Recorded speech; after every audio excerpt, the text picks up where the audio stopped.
Bonjour et bienvenue dans Question-Réponse, épisode 13. Aujourd'hui, une question de DJ Simon qui me demande: penses-tu que les U20 espagnols peuvent aller gagner la Coupe du Monde 2018 avec l'équipe d'Espagne? Eh bien, tout d'abord, merci pour ta question. Et alors, déjà, tu avances un peu. Tu dis que l'Espagne va gagner la Coupe du Monde. Ça, j'en suis pas si sûr que toi, même si elle est favorite. Ensuite, je pense que tu parlais pas des U20, mais des U21 qui sont arrivés en finale de l'Euro Espoir 2017 avec une défaite à 1-0 face à l'Allemagne. Alors pour moi, il y a 5 membres de cette équipe qui peuvent intégrer l'équipe d'Espagne pour la Coupe du Monde 2018 selon leur performance pendant la saison 2017-2018 et la concurrence qu'il y a, ils peuvent y arriver. Alors je vais les donner dans un ordre décroissant, c'est-à-dire celui qui a le plus de chances pour moi jusqu'à celui qui a le moins de chances pour moi. En première position, je mettrais Arrizabalaga.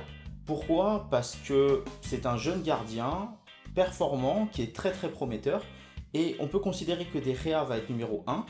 En numéro 2, alors je sais pas, il y a le choix, hein, Reina, Valdés, je sais même pas ce que Casillas a décidé au sujet de sa carrière internationale, mais en numéro 3, rien n'empêche de prendre un jeune joueur, un jeune gardien pour lui faire connaître une première Coupe du Monde et une première expérience mondiale à haut niveau, enfin en équipe A en tout cas.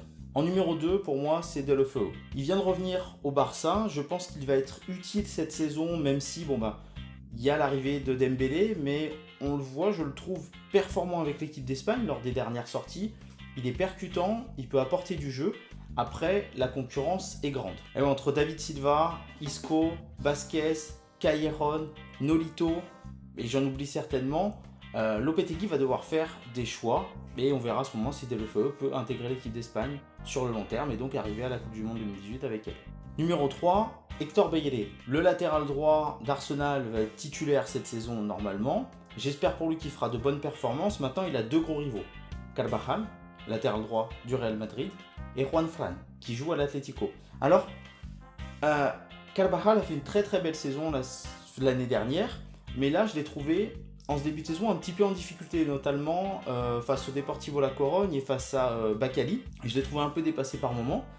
Et Bellerin pourrait bien profiter de ça. Après, Juan Fran est quelqu'un de très constant, est un leader aussi, donc il faut voir. Moi je pense que pour l'instant il est 3e et il pourrait profiter d'un faux pas, d'une mauvaise saison ou d'une blessure d'un des deux autres. 4e choix, Asensio. Alors lui il a le talent, assurément, il nous l'a prouvé la saison dernière. Il l'a encore prouvé en ce début de saison avec son magnifique but pied gauche contre le Barça en Supercoupe d'Espagne. Maintenant, il n'est pas titulaire au Real. Et en plus, il y a une grosse concurrence. Isco, Koke, Iniesta, Mata, Herrera. Ça fait beaucoup de monde. Et je pense que si on ajoute à ça Fabregas, qui tourne très bien et qui est un pilier du milieu de terrain de Chelsea, ça fait peut-être un peu trop.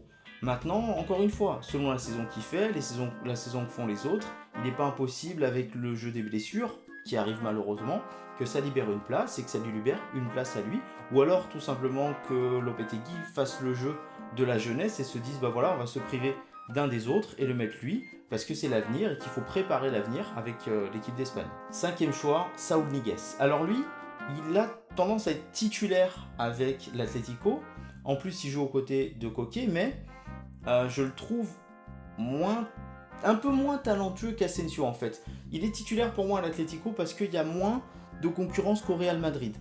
Mais je le mets un peu après. Alors après c'est subjectif comme choix, vous pourriez dire que Saúl peut passer devant Asensio, enfin voilà. En tout cas pour les deux ça va être compliqué puisqu'ils sont les deux la même concurrence et je ne l'ai pas cité. Ils sont les deux un petit peu en concurrence l'un avec l'autre, même si, ils peuvent se décaler un petit peu. Saúl un petit peu plus bas au milieu de terrain, vraiment au milieu, et puis Asensio un petit peu plus haut en milieu offensif centre, mais ils sont un petit peu en concurrence l'un avec l'autre. Donc voilà, ça fait beaucoup de monde je trouve pour Saúl et pour Asensio.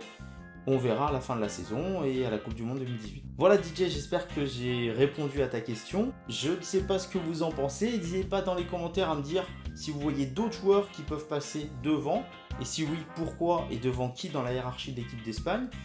N'hésitez pas à me dire vous ce que vous en pensez, est-ce que l'équipe d'Espagne va gagner la Coupe du Monde 2018 ou est-ce qu'elle fait, comme je le pense, partie des 3 gros favoris avec le Brésil et l'Allemagne. Je vous encourage bien entendu à mettre un pouce bleu si la vidéo vous a plu et à la partager au plus grand nombre sur les réseaux sociaux, autour de vous, à parler de la chaîne. Et puis à vous abonner pour qu'on soit de plus en plus nombreux et que mon foot à moi devienne notre foot à nous.